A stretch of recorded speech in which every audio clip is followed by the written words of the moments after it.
Hello and welcome to the video. This is the first of what I hope will be a short series on how to set up ArduPilot on a helicopter. Now I'm going to be doing it here on this M4 from OMP Hobby, and it's something that I've been thinking of doing for probably two and a half years. Those of you that are Patreons of mine will know the story. But I've been looking for somebody to help me with this, and I'm very pleased to say I found an ArduPilot developer that not only understands this stuff but also flies his own helis as well. So he's been helping make sure that the videos I make are up to date and accurate, but also include lots of his tips and tricks from all the people that he's helped historically get these things to fly. Now, if this video is successful and lots of people are interested in it, then the idea is that we'll do others in the series. This one is all around swash setup. So that's setting up the head so that ArduPilot moves in the appropriate direction, setting the maximum and minimum pitch, and doing all of those different things. If this is successful and you want to see more of this stuff, and if you do, please comment down below. We'll follow it up with a video on things like tail setup, and then motor and governor setup, then maiden flight, and maybe even a tuning video too. But it really relies on whether or not there's enough interest in this video, because this is something that quite a lot of people are interested in, but there's not a lot of videos about. So a massive thank you to Matt for helping me with this series and for sharing his knowledge and know-how. Without him, this would just be documenting my adventures, but he's adding a whole nother level of information. So thank you, Matt, for your time. I really appreciate it. Now this might be a slightly longer video, but it's important, I think, to have all the pieces for swash setup in one place for how you set up ArduCopter on a helicopter. But there's a few caveats I'd like to go through before we get to those pieces. And please, I would recommend don't skip this stuff, because it's important that you know it, because this isn't intended to be an all-encompassing video for every heli setup that you're ever going to come across. This is going to be using the docks as they exist at the moment, along with this helicopter, and I'm using a Holybro 6C here at the back to go through each of the individual steps. Don't try anything that you're not sure about with a radio control helicopter as your first time. Radio control helicopters, in my experience, are probably the single most dangerous radio control vehicle around there that doesn't have anything explosive strapped to them. These things can really hurt you, even when you're doing some very simple stuff. So treat them with respect. I wouldn't recommend trying ArduCopter on a helicopter unless you are already an accomplished helicopter setup pilot and you already have set up ArduPilot through ideally something like Mission Planner on other vehicles as well. If you haven't got those two pieces ticked, my advice would be do those things first and then come back to this series. However, if you have flown traditional helicopters with standard flybarless setups, or maybe just traditional helicopters with a flybar, which is what I'd done before this video, then great. And if you've already done some ArduPilot configuration and setup, then that's fab too. Other thing to mention is this is not going to fly like a full-on 3D performance helicopter when it's set up. Don't think of it like that. Running ArduCopter on something like these Pixhook style flight controllers from Holybro is not going to give you a big fun 3D blaster like you would get with a standard flybarless unit.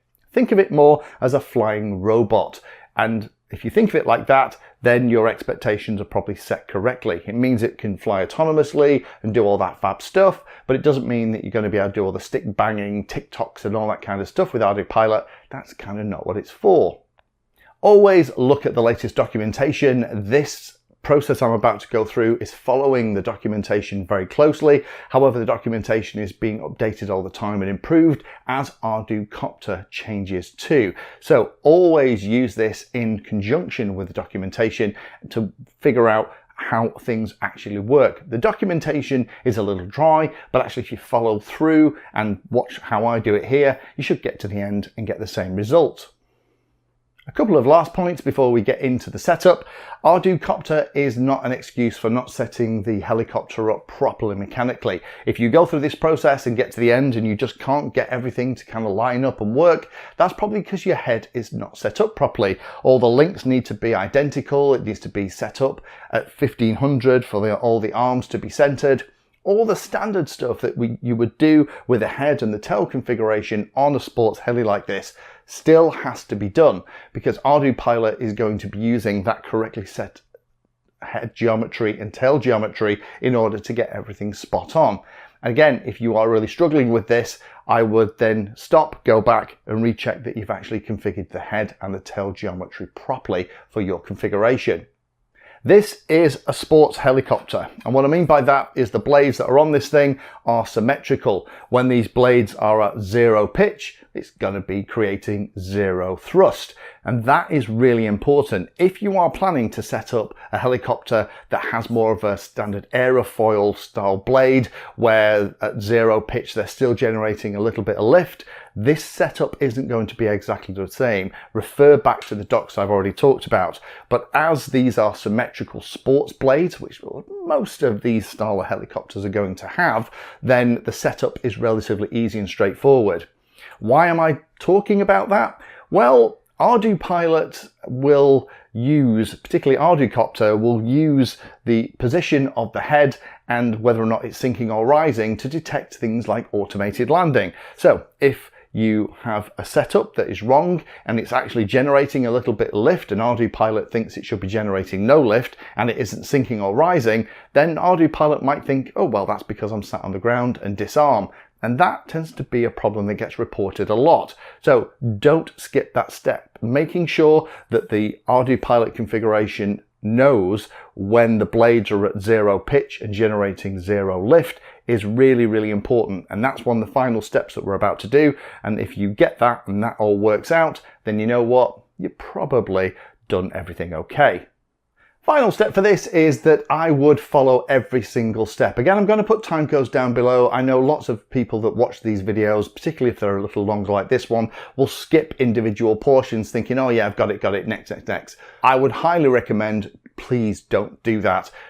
Watch it at least once or twice. Make sure you pick up all the tips and tricks. It's not just the stuff that I found out by setting it up here. It's also all of those many years of know-how that Matt added in here too. So all the pro tips and tricks, things to avoid, most common errors, we're going to try and pack all of that into this video. So please just don't skip to the bits that you're struggling with. If you are trying this and it isn't working for you, watch at the beginning, because I'm going to shut up in a moment and we'll get into this. Kind of take your way through it and just watch the whole thing. For the setup, I'm going to assume that you know how to set up ArduPilot. As I said at the beginning, don't do this as your first ArduPilot setup. So we're going to assume that you can flash a Pix hook with the ArduCopter setup, that you can configure your radio as normal and it's standard ArduPilot configuration. We will go through that in a moment. I'll show you how the radio is configured, and that you can do things like the calibration of both the compass, the accelerometer, and those pieces too, to get all the basics in place. So with all that warning stuff said, and I'm going to repeat an awful lot of that if we do more of these videos, let's actually get into the setup. So with the caveats out the way, let's go through the prerequisites. Apologies, we will get to the setup in a moment, but it is important that all these things are in place. Otherwise, when you're setting up a helicopter like this, you'll get to the end and it won't work. Now, obviously, we are going to need a flight controller of some type. Again, I've got a Holybro Pix Hook 6C because it fits on the shelf here at the back of the model with the servos, and we're going to do all this in a minute, plugged into outputs 1, 2 and 3 here. Got a GPS at the back, pointed backwards, but that's going to be fine. The compass calibration will figure that out. We have a receiver plugged in, that's connected to a radio, and we have the power module also plugged into the flight controller too. Now it's flashed with ArduCopter. Be aware that the helicopter version is a specific version. It's not the same as the ones that you're going to use as a multi-rotor. So you can't use multi-rotor versions of the code to fly a helicopter like this. The accelerometer has been calibrated. The radio has been calibrated. I'll show you the radio channel setup in a moment. The compass has been calibrated here at the back. I'd recommend doing that before you install everything onto the model and then just double check it when it's there. Other thing we're going to need is we're going to need some kind of power source for the servos. Now by default that's going to come from the throttle cable. The ESC is going to provide the 5 volts, but I wouldn't recommend at the moment plugging the ESC in. So we're going to need something that's going to provide the 5 volts that's going to power all the servos. The way that I do it is just simply plug in a 5 volt battery eliminator circuit, something like this Turnigy one, and plug that in alongside the servo connections. That's going to provide the 5 volts that's going to be needed so that the servos all move. We are also going to need an accurate pitch gauge. I've used mechanical ones in the past. I actually find that this one is pretty spectacular. This was just something, I can't remember where I got this thing now, but it's very accurate. You can zero it. It comes on and off, and you can mount it in different ways, so you can have it upside down. We are going to need to do some very precise measurements as part of this to measure the maximum, minimum, but also the zero pitch angle. And while we're talking about zero pitch angles, that's kind of what we need to figure out, because again, these blades are symmetrical, i.e. there isn't an aerofoil as such. They are the same on the top and bottom. So when these blades are rotating at zero pitch, they should be producing zero thrust. And again, ArduCopter really needs to be able to figure that out in order for everything to work okay and for you not to get accidental disarms in flight.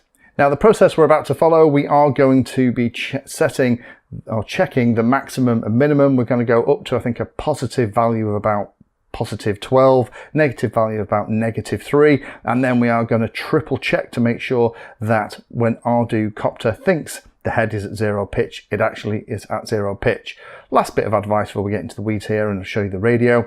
Whenever you're doing this stuff, move the swash. When you think you've got it all dialed in, move the swash around and get it back to that same position and remeasure it again. It's easy sometimes. These servos cannot settle at exactly the same position every single time.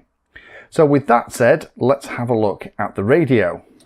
So this is just the radio that I'm using on the bench here for all the setup. This is an old QX7, but it's going to work fine for this.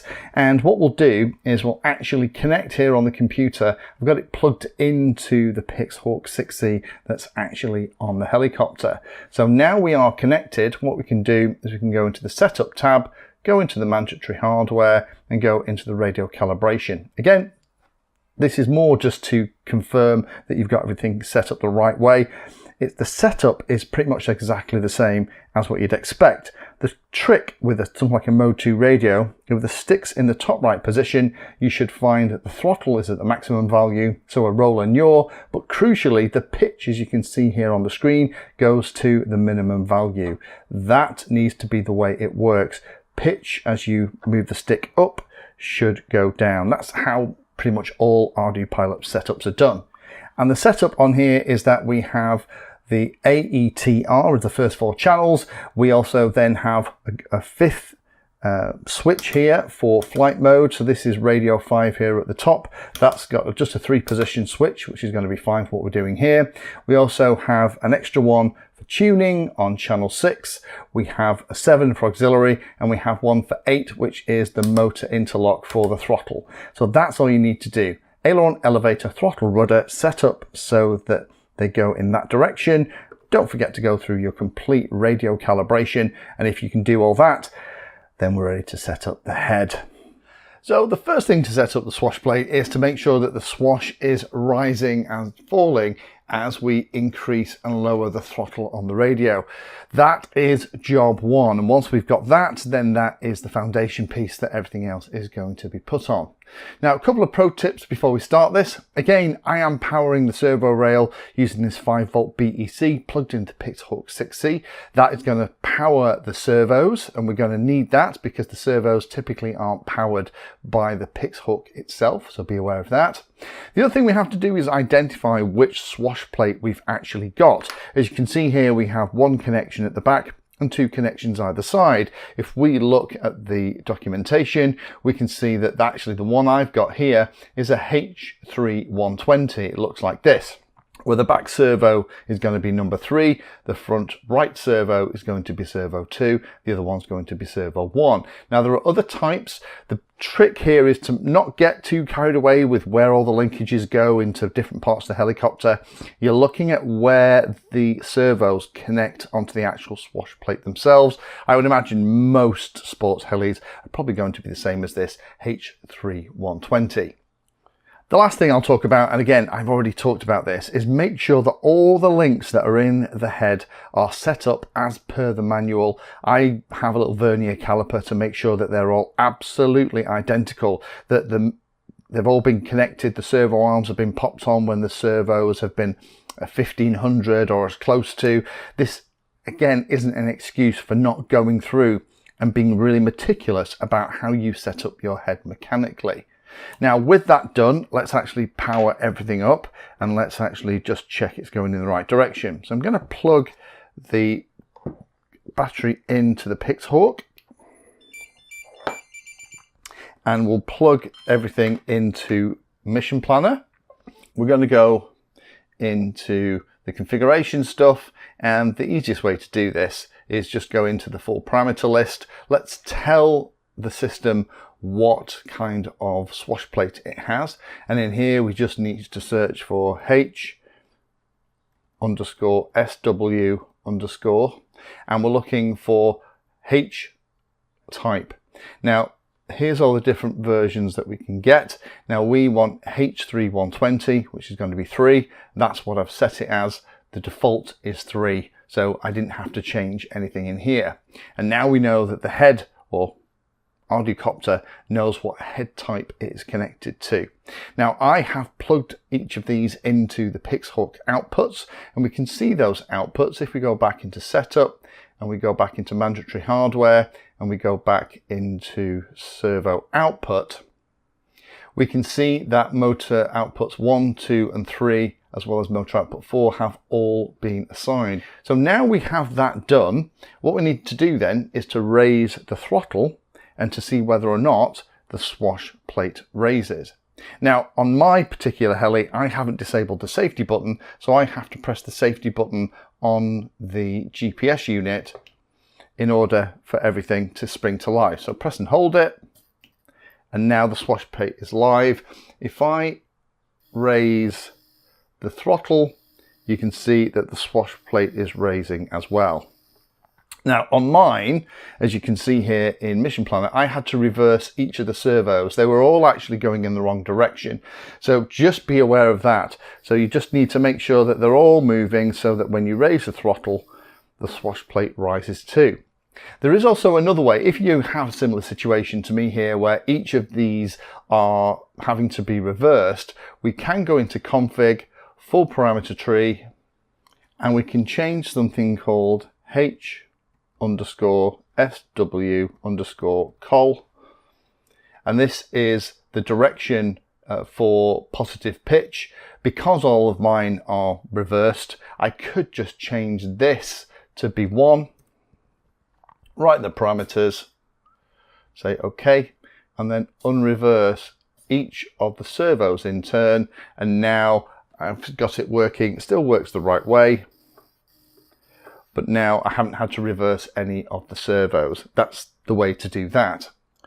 So the next job then is to actually level the swash plate. The way I would do this without taking the whole head apart, get yourself a little pin on a little neodymium magnet, stick it on the main shaft so it's not going to be bound up, and then set the pin so it just touches the top of the connecting rod like that, and then move it round to each piece in turn just to check the height. This is the easy way to do it without having some kind of swash leveling tool, using this little trick. And then what I would do is I would typically, the one that's in the middle position, you'll find that one's high, one's low, and one's in between them. I would usually raise the one that's lower and reduce the height of the one that's at the highest to the middle position. The trick with this is that what you really want is you want the swash to be level, and use the trim values here for servos 1, 2 and 3 to get all those servos spot on. So if the values are getting more than 50 PWM away from 1500, I would probably just take off the arms and just reset the head up mechanically. But as this head is set up reasonably well, I'm pretty close. So you just need to do that with each. Remember, of course, which servo is which.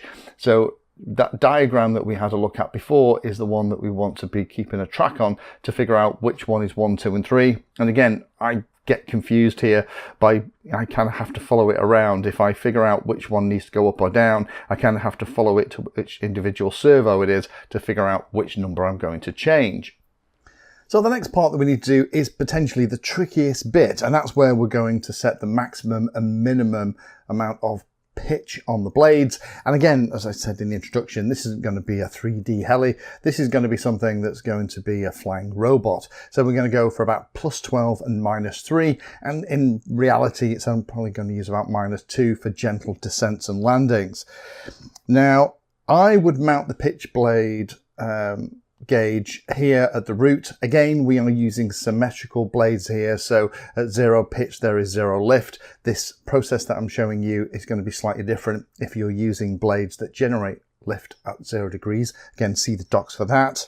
If you are using ones that generate lift, rather than put your pitch gauge here at the root for the cleanest read, you kind of put them out at about 75% of the rotor radius. Now, to make this happen on the computer, there is a little thing that we can turn on that's going to help us go through all of these, and that's the helicopter servo manual stuff. And this is the setting in here that's going to allow us to pick which one we want. And there's 4 options: disabled, pass-through, max collective, 0 thrust collective, and min collective. And at the moment, we have it for 0, which is basically disabled. This is going to allow us to decide how everything's going to work. And we need to do it this way because ArduPilot by default is working to kind of add the PID loops and everything into how the thing's flying. We need to get ArduPilot out the way to physically set the maximum and minimum pitch angles. With pitch measurement, as always, make sure that the motor shaft is vertical, that it's on a flat and level surface. All those things, just like you would do pitch gauge measurement, absolutely what this is going to be all about. So the first thing we need to do is we need to set the max and min travel. And what we're going to do, we're going to set this value to 2. And that, when we hit enter and we hit write params, here we go, is now going to set it. So that's going to give us maximum movement. So this is the maximum pitch that we should be getting on the blades. And at the moment, you can see we're getting a whopping 14.6 degrees. That's way too much. So to change this, what we need to do is we need to change the value of something called HCOL or helicopter collective maximum. And this is kind of a PWM value. Doesn't really equate exactly to it, but what we're going to do is we're going to change it so that becomes about 12 degrees. That's what we're after. So we'll hit that and we'll hit write params. That's gone the wrong way. So this needs to be more like probably 1700. Write params again. And there we are, we finally got it. So the value that I needed was 1545. That's given me an exact degree of 12 degrees on this blade. So now I've got that 12 degrees, I need to tell this stuff that that is what we've got. So again, h_col_ang, angle max, make sure that that is set for 12 degrees or whatever value you have here on the pitch gauge. That now tells the ArduCopter what the maximum deflection is going to be. So the next thing to do is to measure the minimum angle on the blades. So what we'll do is we'll go on the computer, we'll change HSVMan to 4, which is going to be the min collective. We'll write that parameter and then have a look at what it says on the pitch gauge. The pitch gauge is saying we're a whacking -9.7. That's way too much. So what we need to do then is we need to change that. So while we have SVMan in the minimum collective position, we need to change the value for HCOL_min. So h_collective_min. and we need to change this value. So I'm going to let's have a go at 1400, say right params. Okay, so that's going to give us about -6.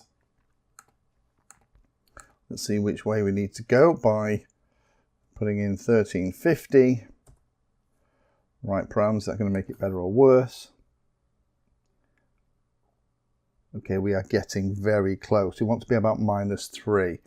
So now we've finally got it to -3. The value I needed in my particular instance was 1327. So now we need to tell ArduCopter what that minimum angle actually is on the blades. We've got it to -3, was what it should be, which is good. So we need to change hcol_ang_min to make sure it is -3. And it is, however, it could be 3.1, whatever it is you end up with. But as I managed to get mine exactly, we're going to keep it like that. So that is the maximum positive and maximum negative angle set in ArduPilot. Now, the next thing then, to check that we've done everything right, is we need to go and check svman. So we're going to change set h_svman. This time we're going to set it for 3, which is 0 thrust collective. If we have done everything properly, then when I hit set right params, it should jump up and go down to 0 degrees. Within 0.1 of a degree is okay. This is close, but potentially I would probably go through the process again to make sure that that is what it actually read, because if it doesn't equal 0 when we do this, it probably means that we just need to go through it. And I found that you need to go through this a couple of times in order to get it right. The servos don't return to the same position every single time, so it makes sense to go through it. What we need to do is, if we go in here and check h_collective_0_thrust, this should be 0. So, okay, that is most of the stuff done. The only thing we need to do now is we need to tell Copter what the minimum landing pitch to use is going to be. And we need to do that by h_col_land.